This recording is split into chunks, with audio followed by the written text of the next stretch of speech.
Puji Tuhan, selamat sore, Shalom. Ya, salam sejahtera untuk kita sekalian, dimanapun Bapak Ibu Saudara berada hari ini. Kita kembali lagi berjumpa di dalam ibadah PA kita. Dan secara pribadi, sangat bersuka cita kalau hari ini masih beroleh kesempatan, kesehatan dan kekuatan sehingga bisa melayani bersama dengan rekan-rekan tim yang ada. Bapak Ibu yang dikasih oleh Tuhan, saya yakin kita semua merasakan hal yang sama. Mungkin di dalam kondisi keadaan yang berbeda-beda, atau mungkin ada sedikit masalah, tetapi hal yang saya yakini untuk kita sekalian adalah bahwa Tuhan tidak pernah tinggalkan kita. Mari untuk itu kita tetap bersyukur kepada Tuhan. Apapun situasi kehidupan kita saat ini, biarlah kita senantiasa mengandalkan Tuhan, senantiasa tetap percaya dan berharap kepada Tuhan. Mari untuk memulaikan ibadah kita saat ini, ibadah pendalaman Alkitab, saya mengajak kita untuk mengangkat satu pujian. Kita katakan, hatiku percaya saat ku tak melihat jalanmu.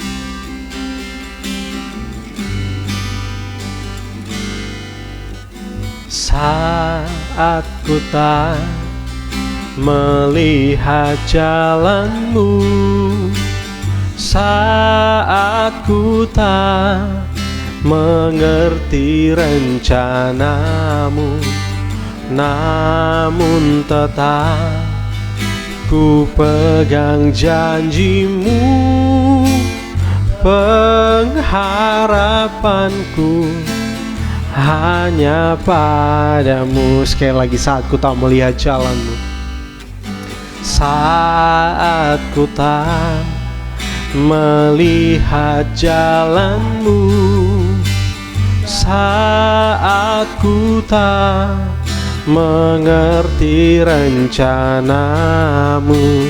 namun tetap ku pegang janjimu, pengharapanku hanya padamu. Sama-sama, hatiku percaya, hatiku percaya,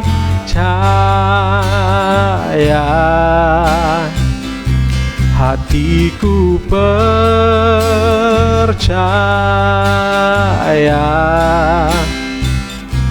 hatiku percaya, selalu ku percaya,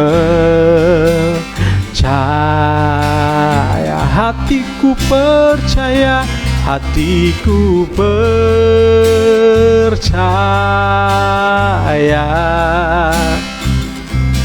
hatiku percaya,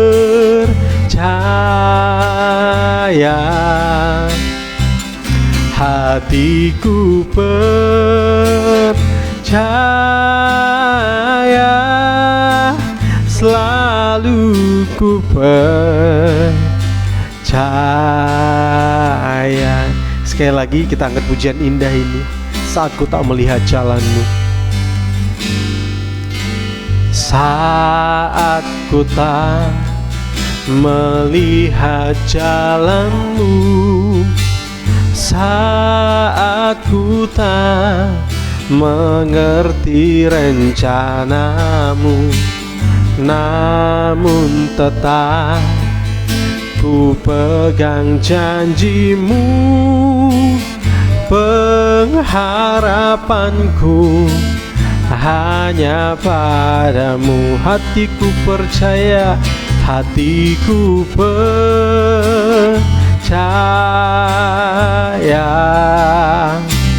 hatiku percaya,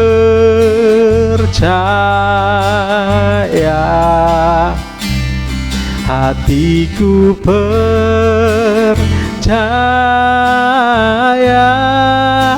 selalu ku percaya, hatiku percaya, hatiku percaya, amin. hatiku percaya,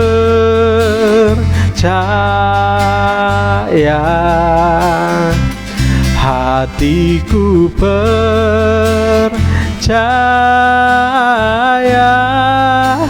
selalu ku percaya. Sekali lagi, hatiku percaya, hatiku percaya.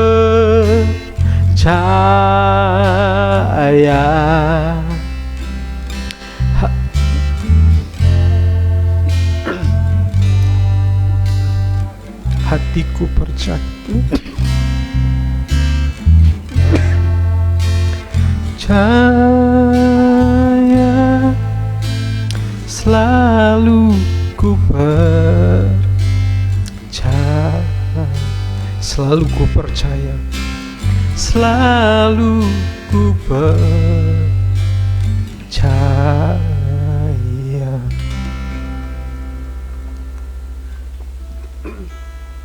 Puji Tuhan, Bapak Ibu Saudara dikasih oleh Tuhan. Maafkan. Ya, pujian ini begitu sangat indah, mengingatkan saya akan sebuah kisah ketika Tuhan memanggil seorang hambanya yang luar biasa, dan kita sebut dia sebagai Bapa semua orang beriman. Dialah Abraham. Dia tidak tahu kemana Tuhan akan bawa dia. Dia tidak tahu bagaimana caranya. Yang dia tahu hanya lakukan apa yang Tuhan kehendaki. Nah, demikian kita Bapak Ibu dengan pujian ini menguatkan kita kembali akan iman kita kepada Tuhan. Walaupun segala sesuatu kelihatan begitu rumit, tetaplah lakukan apa yang Tuhan kehendaki. Mari kita berdoa. Bapa di surga, terima kasih. Kami bersyukur untuk kesempatan ini. Tuhan sudah mempertemukan kami di dalam persekutuan yang indah, walaupun hanya melalui media online. Tapi kami tetap bersyukur karena kesempatan tetap Tuhan berikan kepada kami, sehingga kami bisa bersama-sama untuk memuji Tuhan. Kami bisa bersama-sama untuk mendengarkan firman Tuhan, bisa sama-sama untuk berbagi satu dengan yang lain. Sebab itu ya Tuhan, di kesempatan yang indah ini kami mohon tuntunan-Mu Tuhan, supaya Engkau menuntun kami mulai dari awal hingga pada akhirnya acara ibadah kami ini. Biarlah berjalan seturut dengan kehendak-Mu ya Bapa. Terima kasih Tuhan. Hamba berdoa untuk seluruh umat Tuhan yang menyaksikan ibadah ini, baik sidang jemaat GPT Lumajang, GPT Jatiroto. Hamba taruhkan semuanya ke dalam tangan-Mu, maupun yang menyaksikan ibadah ini, siapapun dia Tuhan. Biarlah kuasa Tuhan, biarlah hikmat Tuhan dan otoritas Allah akan senantiasa menaungi, sehingga kami semua berada di dalam tuntunan Tuhan dan kami mengerti kehendak-Mu ya Bapa. Terima kasih Tuhan, terima kasih. Hamba-Mu secara pribadi, hamba memohon kepada-Mu Tuhan, biarlah hikmat-Mu Tuhan, biarlah kuasa-Mu Tuhan, otoritas dari Allah turun atas hamba-Mu, menguasai kehidupan hamba-Mu, pikiran, perasaan, bibir lidah hamba-Mu dikuasai oleh Engkau Tuhan, sehingga hamba dapat berkata-kata seturut dengan kehendak-Mu ya Bapa. Terima kasih Tuhan, terima kasih. Saat ini ya Tuhan, kami berdoa dan menyerahkan ibadah ini, dan kami siap untuk belajar dari kebenaran firman-Mu. Di dalam nama Tuhan Yesus Kristus kami berdoa dan mengucap syukur. Puji Tuhan, amin. Ya, sekali lagi menyapa Bapak Ibu Saudara sekalian. Mungkin ada yang baru bergabung. Shalom. Ya, salam sejahtera untuk kita sekalian. Bapak Ibu yang dikasihi oleh Tuhan, kita sudah belajar banyak tentang firman Tuhan. Bapak Ibu juga sudah mengerti tentang hal-hal, ataupun kita juga sudah cukup banyak menyampaikan tentang hal-hal yang terjadi di dunia ini ya Bapak Ibu ya. Jadi baik itu yang menyerang dari sisi pengetahuan kita, ataupun hal-hal yang menyerang keimanan kita, semuanya kita sudah cukup banyak belajar dari. Bahkan kita bukan belajar secara Bapak Ibu, bukan belajar secara yang disampaikan oleh dunia. Memang baik orang-orang dunia menyampaikan hal itu, memang kadang-kadang itu tidak selalu buruk ya Bapak Ibu, tidak selalu buruk. Banyak hal baik yang kita pelajari dari dunia ini, tetapi akan lebih baik lagi kalau kita itu mendengarkan dari firman Tuhan, kita belajar melihatnya dari sudut pandang firman Tuhan. Sebab tidak ada kebenaran yang lain Bapak Ibu yang begitu mampu untuk mempertanggungjawabkan segala hal atau mampu untuk membukakan segala sesuatu yang benar dan yang baik dan menunjukkan segala hal-hal yang tidak baik. Dunia banyak memberikan toleransi kepada hal-hal yang pada dasarnya itu bertolak belakang dengan keadaan manusia itu sendiri, Bapak Ibu ya. Dunia itu banyak memberikan toleransi sehingga manusia itu sehingga hal-hal yang tadinya tabu, hal-hal yang tadinya hal itu begitu kelihatan tidak bertentangan sekali dengan hati dan pikiran kita, tetapi karena hal itu ditoleransi oleh banyak pihak, oleh banyak orang, sehingga hal itu menjadi hal yang lumrah, menjadi hal yang biasa. Ya, beberapa waktu yang lalu kita juga sudah belajar, misalnya seperti kasus LGBT atau kasus-kasus yang lain, Bapak Ibu ya. Mungkin juga dengan kasus perceraian, mungkin juga dengan kasus bahkan yang dengan hal-hal yang berkaitan dengan pengajaran-pengajaran firman Tuhan. Karena itu sudah hal yang sering kita jumpai lalu kita katakan, oh itu hal yang biasa lumrah. Memang itu sudah hal yang bukan hal yang menjadi hal yang tabu, sudah menjadi hal yang biasa kalau kita lihat. Tapi Bapak Ibu, kalau kita coba untuk mengkaji lagi atau kita mencoba untuk melihatnya kembali dari sudut pandang firman Tuhan, ternyata di sana baru kita temukan, oh hal ini tidak sesuai dengan apa yang Tuhan kehendaki. Oh hal ini bertentangan dengan apa yang sebenarnya dikehendaki oleh Tuhan, dan itu akan merugikan iman kita. Bukan hanya merugikan iman kita, itu akan merugikan kehidupan kita secara pribadi juga, Bapak Ibu ya. Sebab itu kita terus harus melihat segala sesuatu, harus kita melihatnya dari sudut pandang firman Tuhan. Nah, sekarang kita akan lanjut. Ya, beberapa waktu yang lalu Bapak Ibu kita juga sudah belajar tentang hal ini sebenarnya, tetapi saya ingin mengajarkan kepada kita dari sudut pandang yang lain. Nah, saya akan mengajak kita untuk melihat satu hal ini. Ya, Bapak Ibu mungkin bisa kelihatan ya. Saya harap bisa kelihatan ya. Oke. Jadi kita akan melihat tentang iman dan logika. Oh, maaf Bapak Ibu ya. Ini kepotong ya.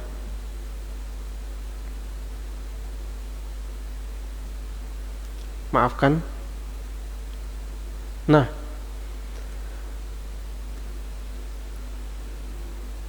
oke, kita akan melihat tentang iman dan logika.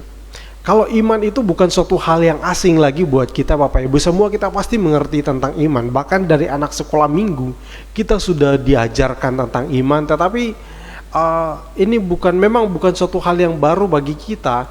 Tetapi kadang pada kehidupannya, pada kenyataannya, Bapak Ibu, ternyata masih banyak orang yang bingung, atau masih banyak orang yang ternyata mengatakan orang Kristen tetapi Kristen tanpa iman, Bapak Ibu ya. Orang Kristen tanpa beriman kepada Tuhan. Mungkin dia beriman kepada Tuhan, tetapi imannya itu hanya sekedar iman yang bisa kita katakan iman yang hanya sekedar iman yang mungkin ikut-ikutan saja, atau mungkin hanya beriman kepada Tuhan untuk kepada hal-hal yang sementara, hal-hal yang panas, seperti yang dikatakan oleh Bapak Gembala di minggu yang lalu, Bapak Ibu ya. Kita sudah belajar banyak.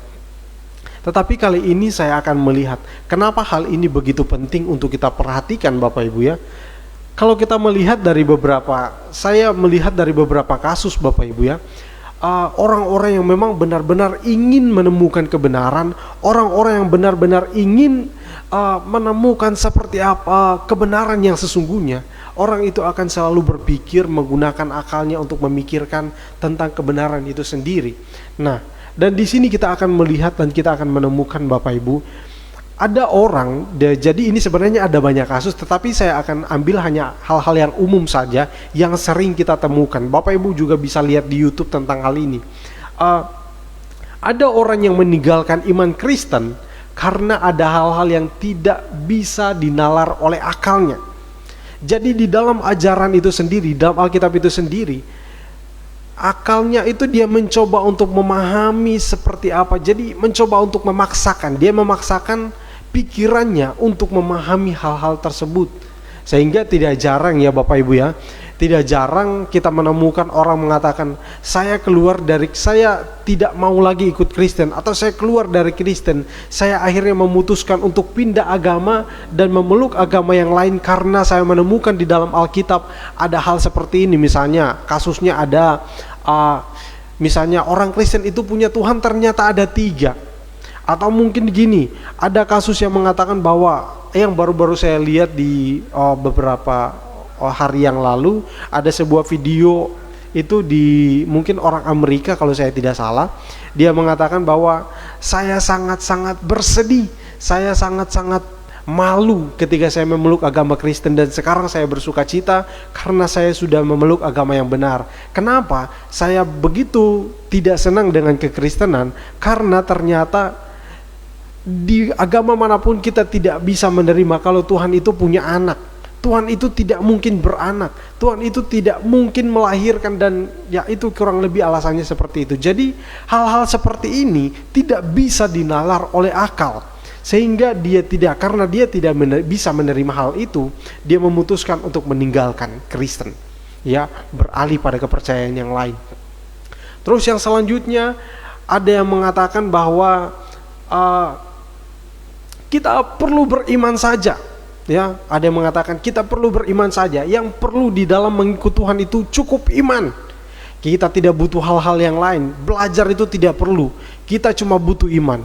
Ada golongan-golongan tertentu, Bapak Ibu, mungkin Bapak Ibu tahu golongan-golongan yang seperti ini. Mungkin Bapak Ibu pernah menyaksikan atau melihat, bertemu dengan orang-orang yang demikian, mengatakan cukup beriman saja. Ada hal-hal yang sulit di dalam Alkitab yang kita tidak mengerti, cukup beriman saja. Tidak perlu kita cari tahu, karena firman Tuhan itu, Alkitab itu bukan untuk dipelajari, bukan untuk digini dan lain sebagainya. Nah, itu alasan-alasan mereka. Nah, terus ada yang juga yang mengatakan bahwa kalau di dalam kekristenan itu kita mengikut Tuhan, lalu terus mereka mengatakan bahwa akal merupakan suatu hal yang tertinggi pada manusia.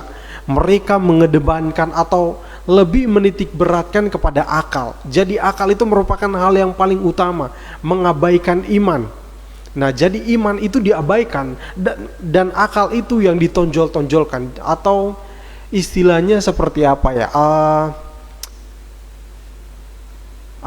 Logika ya, atau biasanya apa istilahnya itu ya. Jadi kurang lebih logika atau rasio ya Bapak Ibu ya, rasio. Jadi rasio itu lebih dikedepankan. Jadi iman nomor 2 dan lain sebagainya. Nah, Bapak Ibu, kita akan lihat nanti apakah benar memang demikian. Apakah benar memang iman itu bertentangan dengan logika itu sendiri, sehingga ada kasus-kasus orang yang tidak bisa menerima hal-hal itu, lalu dia memutuskan untuk meninggalkan kekristenan, memutuskan untuk tidak percaya kepada Alkitab, lalu mengatakan Alkitab itu sudah dipalsukan dan lain sebagainya, lalu membuat isu-isu yang lain yang mencoba untuk mempengaruhi orang lain dan mengatakan kekristenan itu adalah agama yang bodoh dan lain sebagainya. Nah, apakah demikian? Nah, kita akan lihat bersama-sama. Tetapi di sini kita akan lihat pertama adalah tentang iman ya Bapak Ibu ya. Saya akan mengajak kita, ini satu ayat yang ya beberapa waktu yang lalu ya, minggu kemarin kita juga sudah baca di dalam Ibrani pasal yang ke-11 ayat pertama. Saya akan bacakan ayat yang pertama dan ayat yang ketiga ya. Perikopnya saksi-saksi iman. Kita lihat, saya bacakan untuk kita sekalian. Iman adalah dasar dari segala sesuatu yang kita harapkan dan bukti dari segala sesuatu yang tidak kita lihat. Ya, iman adalah dasar dari segala sesuatu yang kita harapkan dan bukti dari segala sesuatu yang tidak kita lihat. Jadi di sini yang bisa kita simpulkan dari ayat ini adalah ketika berbicara tentang iman, maka kita akan menemukan bahwa iman itu merupakan dasar pengharapan kita. Kita berharap akan hal-hal yang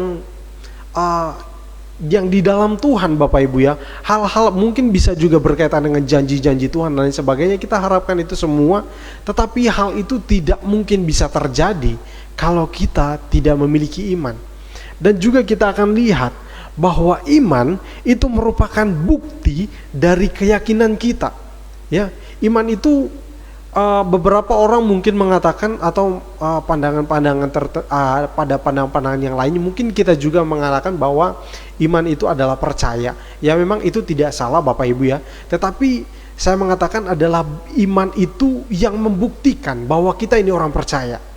Iman itu yang memberikan kita kemampuan untuk menyatakan kepercayaan kita. Nah, itu iman ya. Jadi dasar dari segala sesuatu yang kita harapkan dan bukti dari segala sesuatu yang tidak kita lihat. Keyakinan itu atau kepercayaan kita tentang Tuhan itu semuanya itu hal-hal yang bentuknya itu supranatural Bapak Ibu ya, atau non fisik, tidak kelihatan. Tetapi iman mampu menyatakan, mampu menunjukkan, bukan hanya menunjukkan tetapi membuktikan di dalam kehidupan nyata.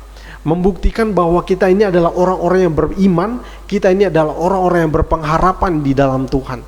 Nah, dengan demikian dapat kita simpulkan bahwa iman merupakan dasar dari pengharapan kita. Bahwa tanpa iman Bapak Ibu ya, pengharapan kita di dalam Tuhan itu semua akan menjadi sia-sia. Orang yang berharap akan hal-hal yang baik di dalam Tuhan, walaupun dia mengatakan dia mengaku diri sebagai orang percaya, sebagai orang Kristen, tetapi kalau dia tidak memiliki iman yang imannya itu bukan iman yang benar Bapak Ibu ya, saya jamin orang itu akan mundur di tengah-tengah perjalanannya. Orang itu akan, mungkin dia ikut-ikut tapi hanya sekedar ikut-ikutan saja.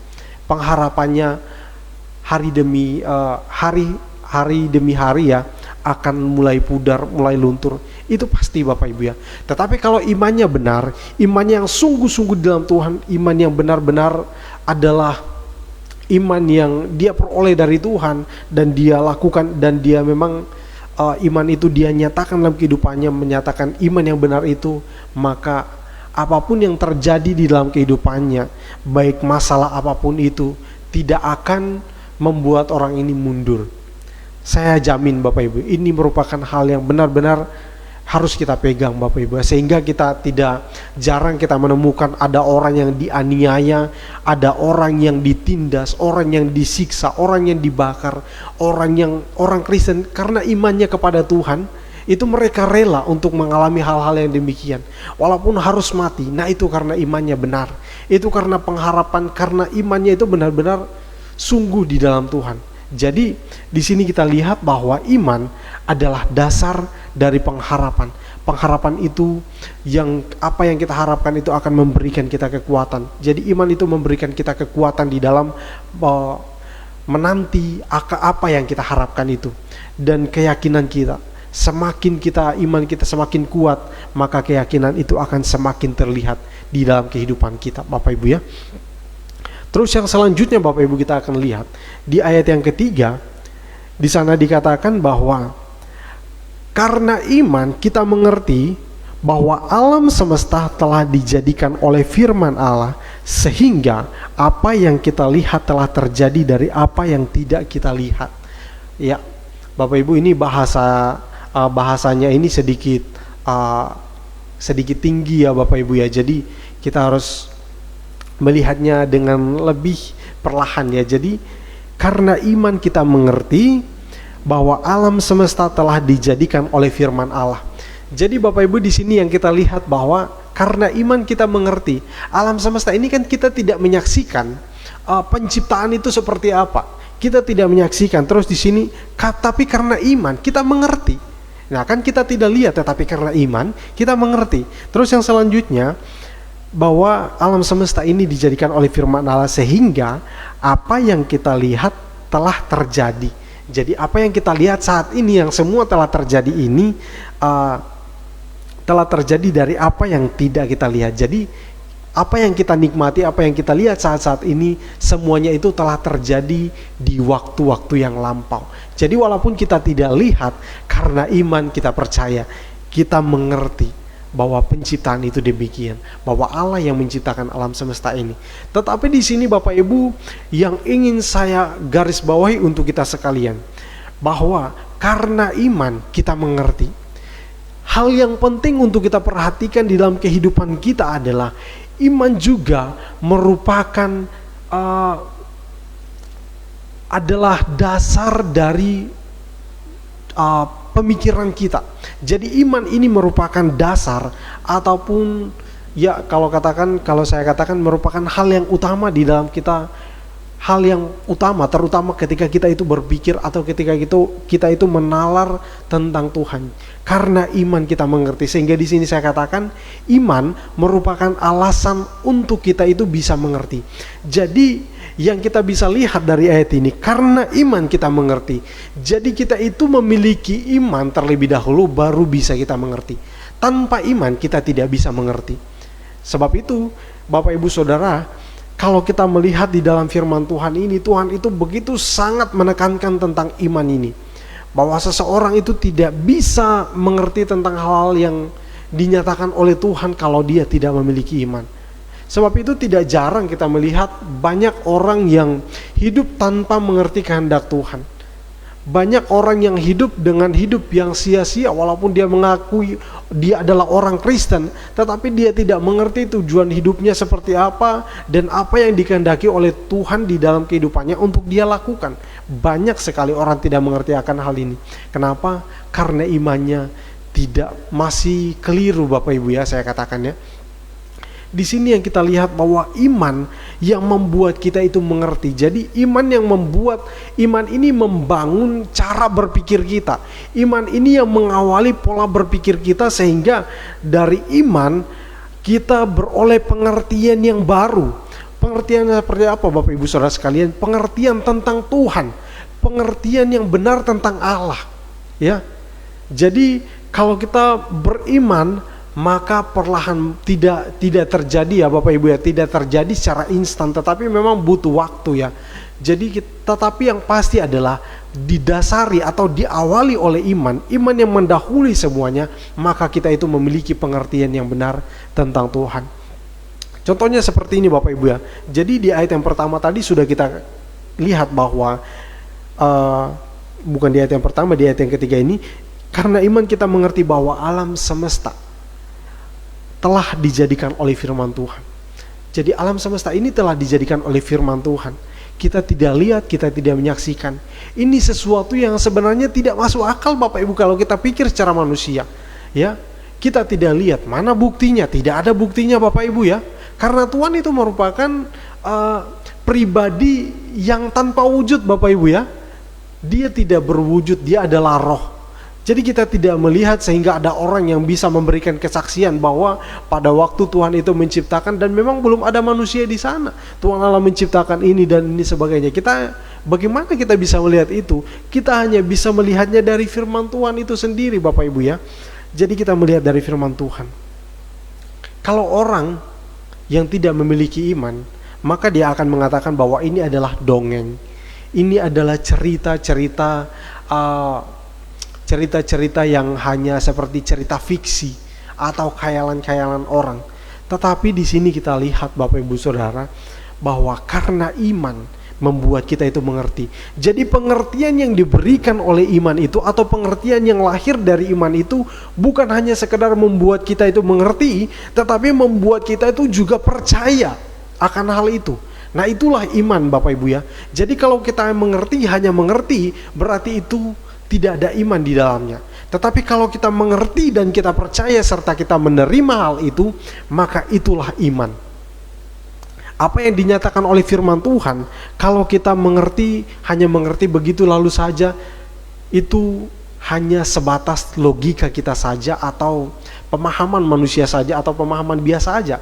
Tetapi kalau kita mengerti dengan iman, maka itu akan tertanam di dalam hati kita dan membuat kita itu percaya akan hal itu, lalu kita itu menerimanya dan melakukannya di dalam kehidupan kita. Nah itulah iman, bukan hanya membuat kita itu mengerti, tetapi membuat kita itu percaya akan hal itu dan melakukannya di dalam kehidupan kita. Itulah iman, bukan hanya membuat kita mengerti, tetapi memberikan kepada kita kemampuan juga untuk melakukan akan hal itu. Itu iman, Bapak Ibu ya. Nah, kalau kita belajar bahwa, kalau kita sudah mengerti bahwa itu adalah peranan iman, maka kita sudah mulai tahu, oh ternyata demikian. Kalau ada orang-orang yang mungkin tadi kita sudah lihat bahwa ada orang-orang yang meninggalkan Tuhan hanya karena bentrokan antara logika dengan iman, maka imannya itu keliru. Ya, sekarang kita akan lihat yang selanjutnya. Tadi kita sudah lihat tentang iman, sekarang kita akan lihat tentang apa logika itu ya. Ya, Bapak Ibu, kita lihat bahwa logika juga bukan merupakan hal yang asing bagi kita. Kita sudah tahu logika atau akal kita atau pikiran kita atau rasio kita. Nah, di sini kita akan lihat bahwa logika adalah merupakan kemampuan manusia untuk berpikir, untuk memberikan pertimbangan, atau untuk melakukan aktivitas dan lain-lain. Bapak Ibu bisa tambahi sendiri karena ini bukan satu hal yang asing bagi kita. Kita mungkin bisa belajar dari hal-hal yang lain, kita dapat pengertian yang lain, tetapi ini hanya hal umum yang saya sampaikan kepada kita. Jadi logika itu adalah kemampuan manusia untuk berpikir. Jadi kita berpikir, kita menalar sesuatu, ketika kita beraktivitas kita pasti memikirkan apa yang kita lakukan. Nah, itulah logika. Ketika kita merancang sesuatu, sebelum kita melakukan sesuatu kita pasti memiliki perencanaan atau perancangan ya. Sehingga itulah yang kita sebut sebagai logika atau rasio atau akal kita. Itulah perbedaan antara logika dan iman. Jadi logika itu kita berpikir dan mempertimbangkan segala sesuatu, sehingga tidak heran Bapak Ibu ya, kalau ada orang yang lihat tadi tadi iman itu, kita itu menerima hal-hal yang tidak kita lihat, yang kita tidak saksikan, tidak ada saksinya, bukti-buktinya walaupun bukti-buktinya ada, tetapi itu tidak cukup bagi logika untuk menerima akan hal itu. Nah, itulah yang disebut, karena logika itu hanya memikirkan sesuatu yang real, sesuatu yang nyata, mempertimbangkan. Jadi hal ini, oh ini salah, oh ini tidak cocok, oh ini kalau kita mulai kita bandingkan dengan sesuatu yang lain, oh ini bisa diterima, oh ini tidak bisa diterima. Nah, itulah peran logika. Kita lihat Bapak Ibu ya, bahwa logika ini merupakan ciptaan Tuhan ya. Logika merupakan ciptaan Tuhan. Sekali lagi saya tekankan, logika adalah merupakan ciptaan Tuhan, bukan ciptaan manusia itu sendiri. Jadi itu merupakan karunia Tuhan yang ada di dalam kita ya. Sehingga, dan satu hal yang harus kita pahami adalah bahwa logika ini atau rasio ini atau akal ini merupakan salah satu bentuk dari keserupaan kita dengan Tuhan ya. Jadi logika atau akal atau rasio ini adalah satu hal yang membuktikan bahwa manusia itu serupa dengan, salah satu hal yang membuktikan atau menunjukkan manusia itu serupa dengan Tuhan ya. Jadi Tuhan itu memiliki rasio, Tuhan itu memiliki akal. Nah, itulah yang menunjukkan bahwa manusia itu, salah satu hal yang menunjukkan manusia itu segambar dengan Allah ya. Bapak Ibu bisa mengerti. Sehingga, tetapi yang membedakan antara rasio manusia dengan rasio Tuhan adalah sifatnya itu manusia atau akal manusia itu terbatas ya. Akal manusia itu sangat terbatas.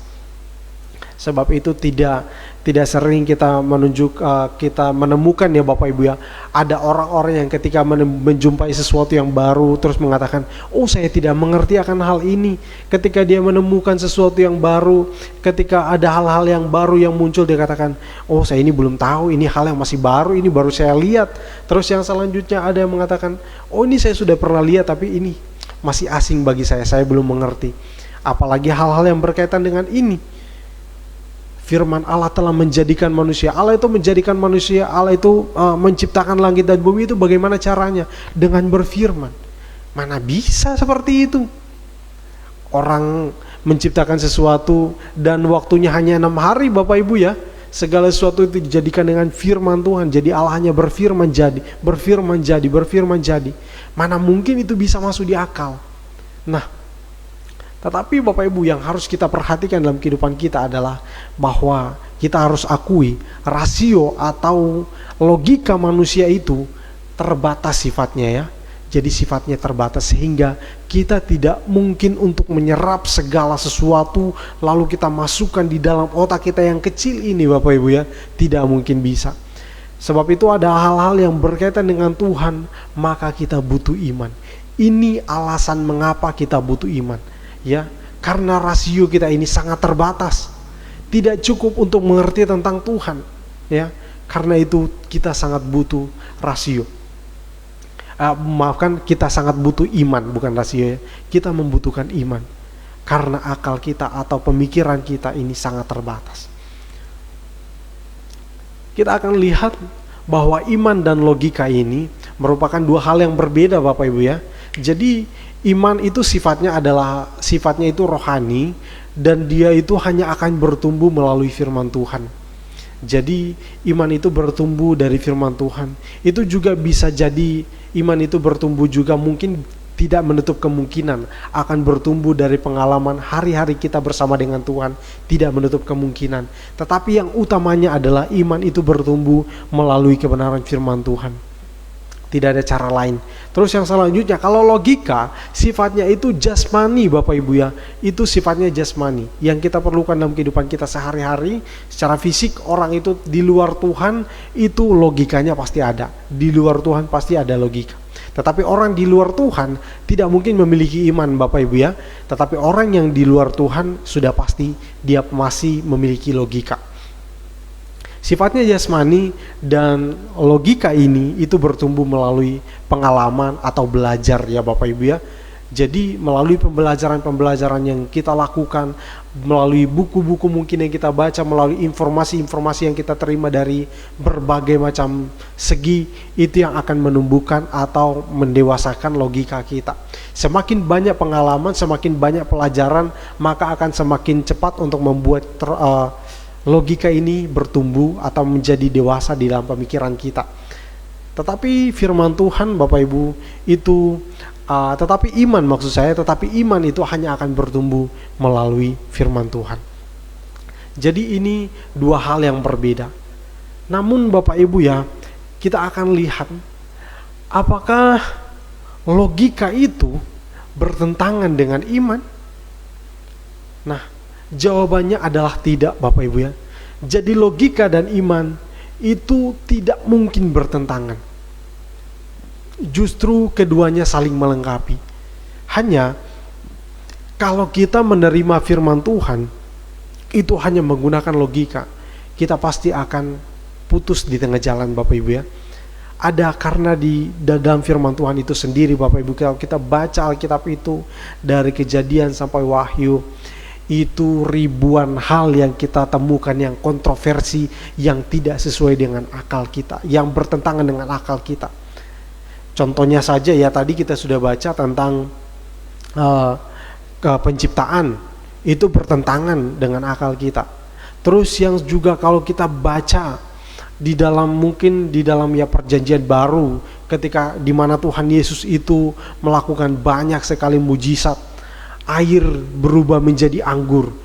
Itu banyak juga Bapak Ibu Saudara sekalian, banyak juga orang yang mencoba untuk menunjukkan secara sains ya Bapak Ibu ya, menunjukkan kalau hal ini mungkin dikatakan kalau pada musim-musim tertentu dan lain sebagainya, atau mungkin orang yang mengatakan ini kalau dicampurkan ini dengan ini dia akan berubah menjadi sehingga jadi seperti anggur. Tetapi firman Tuhan katakan itu bukan seperti anggur tetapi beneran anggur. Nah, itu kan hal-hal yang di luar, yang tidak bisa diterima oleh akal Bapak Ibu ya. Tidak bisa. Sulit, bukan tidak bisa tetapi sangat sulit. Terus juga ketika Tuhan Yesus itu berjalan di atas air, mana mungkin orang bisa berjalan di atas air, apalagi yang pada klimaksnya Bapak Ibu, ketika Tuhan Yesus itu, ketika Allah itu turun ke dalam dunia menjadi sama dengan manusia orang. Di sini banyak sekali pertentangan. Ada terus juga tentang kematian dan kebangkitan Tuhan Yesus Kristus. Banyak sekali orang yang menolak akan hal ini. Karena apa Bapak Ibu? Tidak sesuai dengan akal, tidak bisa diterima dengan akal. Sebab itu, disinilah peran iman. Saya sangat senang sekali dengan seorang hamba Tuhan yang menyatakan sesuatu yang menyatakan hal ini bahwa iman itu menggantikan akal kita, menggantikan seluruh panca indera kita untuk bisa menerima hal-hal yang lain. Misalnya, kita tidak bisa melihat penciptaan itu, kita tidak bisa merasakan, tetapi di dalam Alkitab kan dijelaskan. Lalu ketika kita baca Alkitab, kita seolah-olah kita itu melihatnya secara langsung, ya. Jadi iman itu membuat kita itu melihatnya secara di dalam kacamata rohani kita, sehingga kita itu bisa terima akan hal-hal yang demikian. Nah, Bapak Ibu yang dikasihi oleh Tuhan, singkat saja untuk hari ini ya. Dan di sini kita akan lihat bahwa fungsi iman. Nah, kita akan lihat tentang persamaan atau kaitan antara iman dan logika itu. Kita akan lihat bahwa iman itu fungsinya untuk keselamatan kita. Ini hal yang paling utama dalam kehidupan kita ya. Jadi iman itu fungsinya untuk menyelamatkan kita. Terus yang selanjutnya, iman itu membuat kita itu berkenan di hadapan Tuhan. Terus iman itu menopang logika untuk menerima dan percaya pada hal-hal rohani yang sulit untuk dicerna oleh akal manusia. Nah, ini iman, keselamatan. Kalau kita baca di dalam Efesus pasal yang kedua, Efesus 2 ayat yang ke-8. Ya, di sana dikatakan, sebab karena kasih karunia kamu diselamatkan oleh iman. Itu bukan hasil usahamu tetapi pemberian Allah. Ya. Di sini kita lihat bahwa iman itu kita diselamatkan oleh iman. Jadi melalui iman kita itu diselamatkan. Oleh kasih karunia Tuhan kita diselamatkan melalui iman. Jadi cocok ya Bapak Ibu ya, bahwa iman itu adalah untuk keselamatan kita, menyelamatkan kita.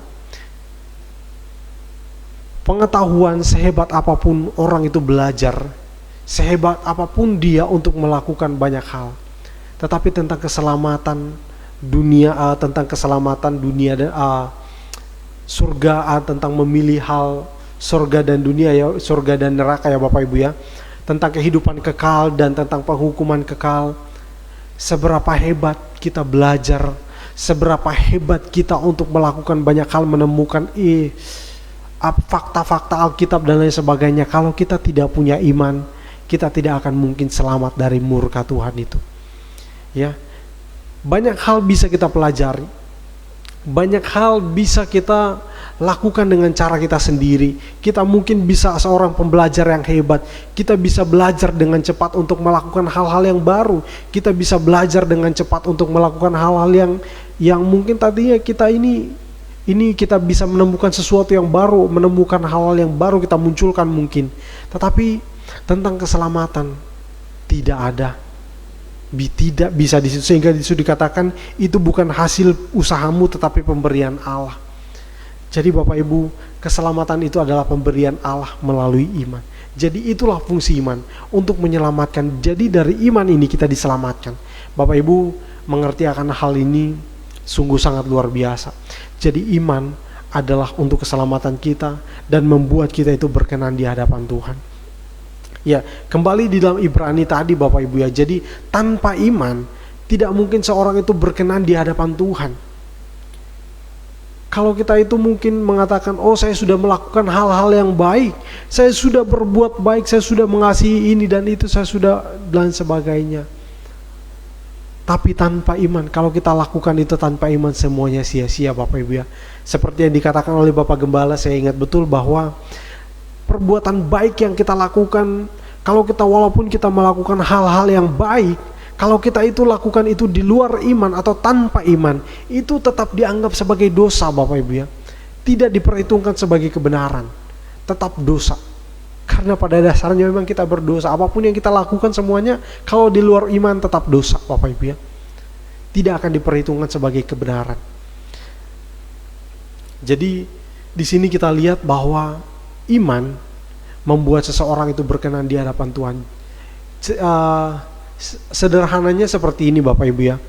Kalau iman itu kita berkenan di hadapan Tuhan, itu artinya kita itu dilihat Tuhan itu kita senang. Tuhan melihat kita itu Tuhan senang. Itulah iman.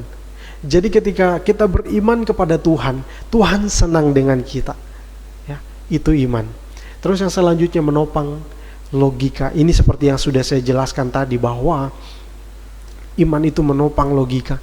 Ketika logika kita tidak mampu untuk mencerna sesuatu yang di luar kemampuan otak kita untuk berpikir, ya, ketika kita itu tidak mampu, otak kita atau akal kita ini tidak sanggup lagi untuk menyelami hal-hal atau firman Tuhan itu, maka iman itu mengambil alih, ya. Seperti tadi kita tidak mengerti tentang penciptaan itu, tetapi melalui iman, dikatakan tadi, oleh iman kita mengerti.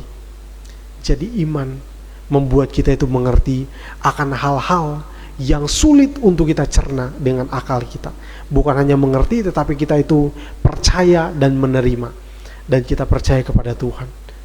Kita tidak mungkin, Bapak Ibu Saudara sekalian, contohnya seperti ini. Tuhan itu tidak kelihatan. Pada umumnya orang itu lebih mudah untuk mempercayai apa yang dia lihat, apa yang dia rasakan dan dia alami. Tetapi tentang Tuhan yang tidak kita lihat, yang begitu kasat mata, Bapak Ibu Saudara sekalian, sulit untuk kita terima. Tetapi oleh iman, kasih karunia Tuhan membuat kita itu bisa mengerti dan menerima tentang Tuhan yang tidak kita lihat. Ini suatu hal yang luar biasa, Bapak Ibu. Seharusnya kita itu benar-benar orang-orang yang luar biasa, yang harusnya kita itu bersyukur senantiasa, karena kita bisa percaya kepada Tuhan yang tidak kita lihat. Sebab itu firman Tuhan Yesus sendiri mengatakan, berbahagia mereka yang tidak melihat tetapi percaya. Kita adalah orang-orang yang berbahagia, Bapak Ibu, ya. Kita bersyukur untuk hal itu. Kita lanjut, Bapak Ibu. Di sini dikatakan logika. Jadi di dalam iman itu, jadi logika itu sangat berkaitan dengan iman itu sangat berkaitan dengan logika, ya. Bagaimana kita bisa menyatakan iman kita dalam kehidupan kita sehari-hari? Bagaimana kita itu bisa menunjukkan iman kita atau keyakinan kita kepada orang lain? Jadi melalui logika, kita harus punya logika, kita harus berpikir bagaimana caranya supaya apa yang sulit dicerna oleh akal ini dimengerti oleh orang lain yang belum pernah melihat atau belum pernah mendengarkan hal itu, belum pernah mengerti akan hal itu. Jadi iman kita nyatakan melalui logika kita berpikir bagaimana harus menyatakan itu kepada orang lain.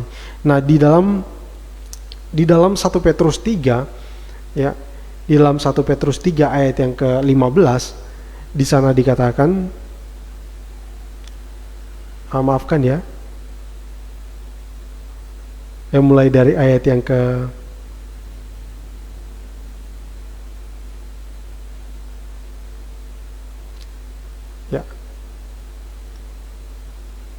1 Petrus 3, maafkan saya salah, ayat yang ke-15, 1 Petrus 3 ayat yang ke-15, tetapi kuduskanlah Kristus di dalam hatimu sebagai Tuhan, dan siap sedialah pada segala waktu untuk memberi pertanggungan jawab kepada tiap-tiap orang yang meminta pertanggungan jawab dari kamu tentang pengharapan yang ada padamu, tetapi haruslah dengan lemah lembut dan hormat.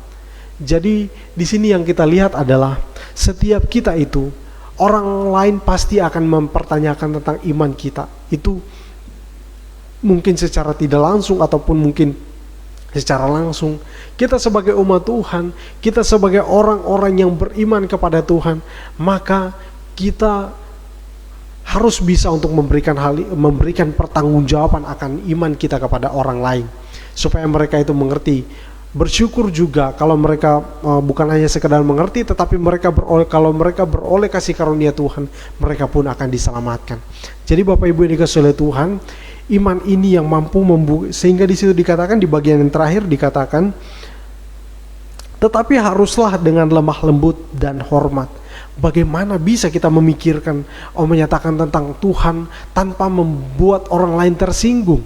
Terus kita katakan, tiba-tiba ya Bapak Ibu ya, kalau di dalam kekristenan itu sendiri, kalau kita lihat bahwa dikatakan,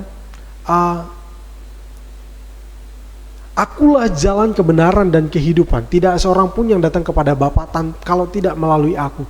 Yang kita lihat adalah ketika seseorang itu di dalam Tuhan, ketika seseorang itu percaya, maka dia mengatakan hanya Yesus satu-satunya jalan keselamatan. Dia mengerti Semua orang Kristen pasti menerima akan hal itu. Tetapi orang yang di luar Kristen, Bapak Ibu, terus kita katakan hanya Yesus satu-satunya jalan kebenaran dan kehidupan. Hanya kalau kita mau selamat harus percaya kepada Yesus. Orang lain pasti tersinggung, Bapak Ibu ya.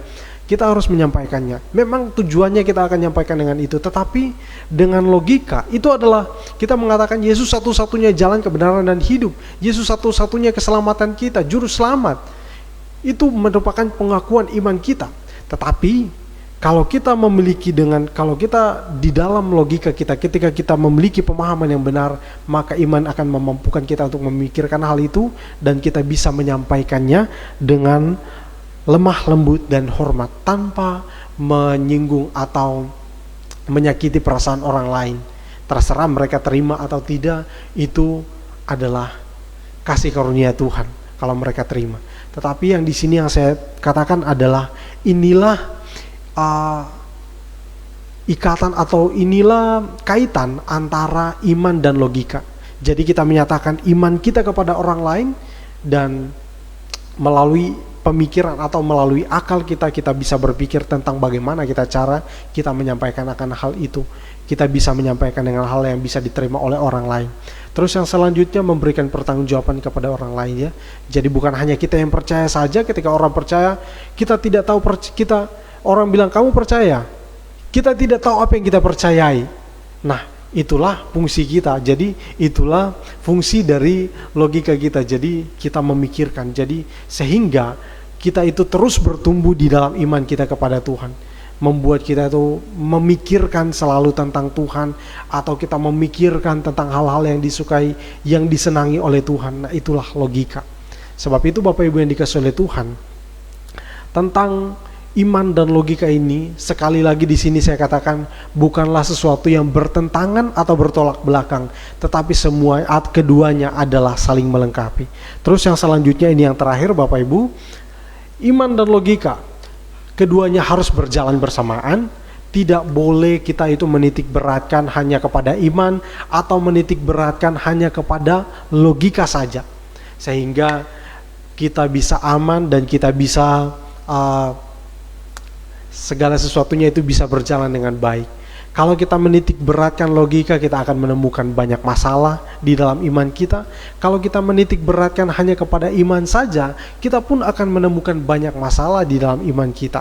Dan jangan heran Bapak Ibu ya, kalau orang-orang itu hanya menitik beratkan kedua hal ini, kita nanti yang bisa nilai sendiri, kita lihat sendiri. Apakah mereka ini orang yang hanya menitik beratkan iman atau logika saja, tetapi kita sebagai umat-umat Tuhan di sini saya sampaikan kepada kita beriman, kita juga harus tetap mengupgrade iman kita, membuat iman kita itu bertumbuh melalui firman Tuhan, tetapi pengetahuan kita juga pun harus bertumbuh sehingga kita tidak ketinggalan zaman. Saya tidak bermaksud untuk merendahkan golongan-golongan tertentu Bapak Ibu, tetapi yang saya lihat sendiri di kalangan Kristen itu banyak orang yang masih terlalu mengikuti cara-cara yang lama, yaitu bukan suatu hal yang bukan suatu hal yang sebenarnya tidak salah Bapak Ibu ya, tetapi sayang sekali kalau di dalam iman kita zaman sudah berkembang begitu sangat pesat, begitu sangat maju, tetapi kita masih hidup dengan cara-cara hidup yang dengan pola-pola yang lama, padahal orang-orang yang lain sudah maju, tetapi kita sebagai anak-anak Tuhan, kita nikmati perkembangan zaman ini, tetapi kita harus tetap kontrol, kita harus tetap sesuai dengan kebenaran firman Tuhan. Ya, kita memilih apakah ini sesuai dengan firman Tuhan atau tidak. Nah, itulah logika kita memikirkan ini sesuai dengan firman Tuhan atau tidak, dan dengan iman kita memutuskan, oh ini tidak sesuai, lalu kita tinggalkan. Nah, itulah iman dan logika Bapak Ibu ya. Kalau kita lihat tadi di awal, ada orang yang meninggalkan kekristenan karena benturan antara iman dan logika. Itu sebenarnya suatu hal yang seharusnya tidak terjadi ya Bapak Ibu ya, karena keduanya sebenarnya saling berkaitan dan saling melengkapi satu dengan yang lain. Kalau kita itu beriman tanpa logika, maka kita itu akan kita juga malang ya Bapak Ibu saya katakan ya. kasihan ya. Kalau kita hanya menitik beratkan kepada logika, maka kasihan juga Bapak Ibu ya. Jadi seharusnya keduanya itu bertumbuh secara bersamaan. Kita harus tetap beriman kepada Tuhan, tetapi kita juga harus memiliki pemahaman yang baik tentang iman kita. Apa yang kita percayai, apa yang kita yakini, semuanya kita harus pikirkan dengan baik. Kita harus pikirkan, belajar itu semua, supaya ketika ada orang yang meminta pertanggungjawaban atas iman kita, kita mampu untuk menyatakan itu kepada mereka dengan lemah lembut dan dengan hormat. Nah, baiklah Bapak Ibu Saudara sekalian, ini yang dapat saya sampaikan untuk hari ini. Kiranya Tuhan memberikan pemahaman yang baik kepada kita supaya kita bisa mengerti lebih jauh lagi, karena saya sangat sadar ini sangat sederhana ya Bapak Ibu ya. Ini sangat sederhana, dan biarlah ini juga memotivasi kita untuk terus bertumbuh, untuk terus belajar, terus mengupgrade logika atau akal kita supaya kita itu bertumbuh di dalam iman dan pengetahuan kita. Amin. Untuk firman Tuhan saat ini, kita angkat kembali pujian yang tadi. Hatiku percaya.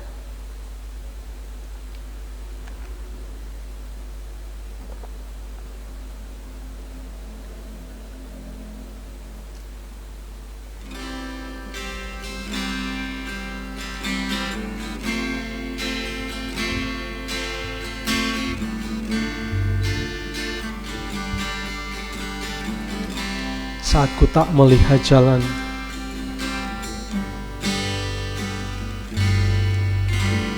saat ku tak melihat jalanmu, saat ku tak mengerti rencanamu, namun tetap ku pegang janjimu. Pengharapanku hanya padamu. Hatiku percaya, hatiku percaya,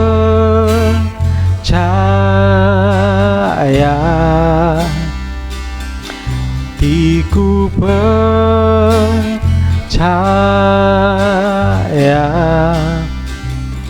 hatiku percaya,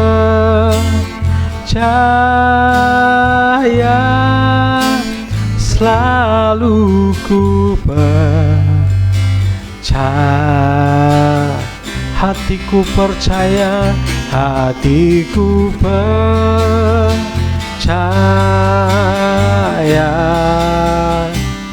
hatiku percaya,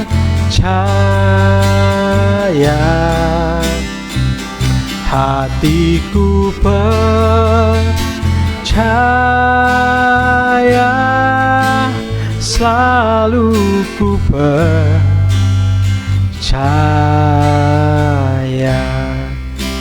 selalu ku percaya.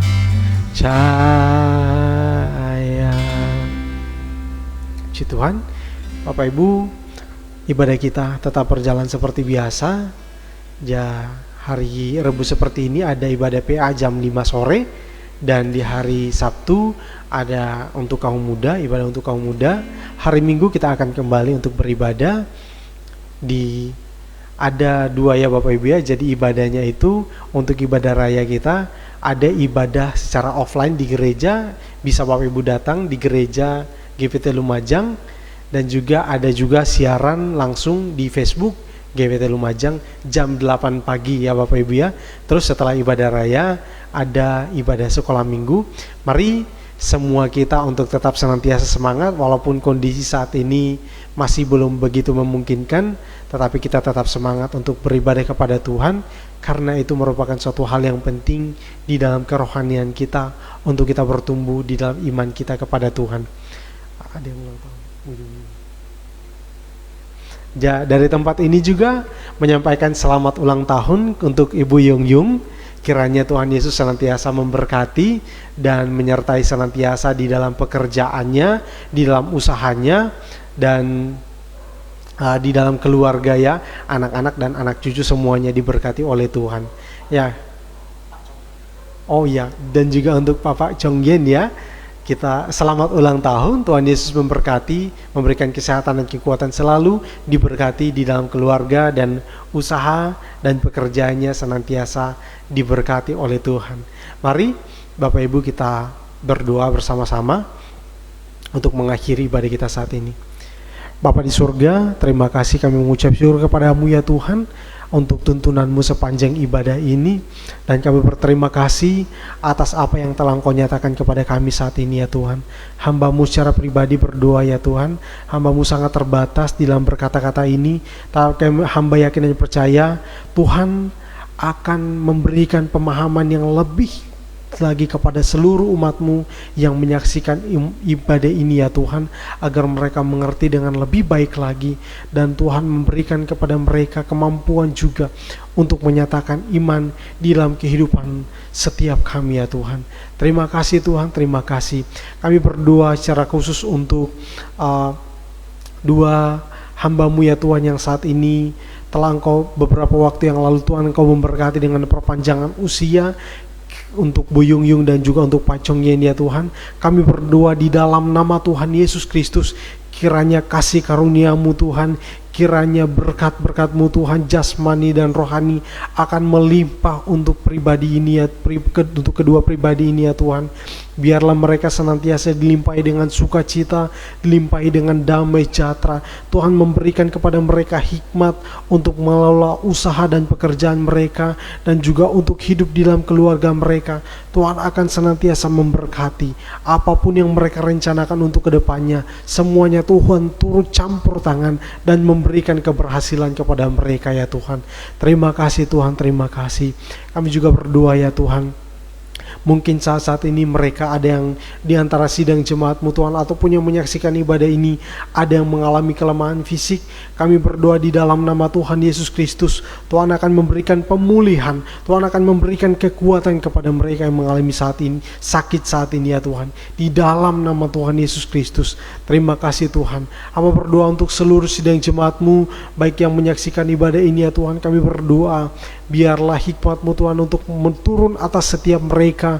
Tuhan akan senantiasa menaungi mereka dengan kasih karunia, menolong mereka di dalam setiap usaha mereka dan pekerjaan mereka.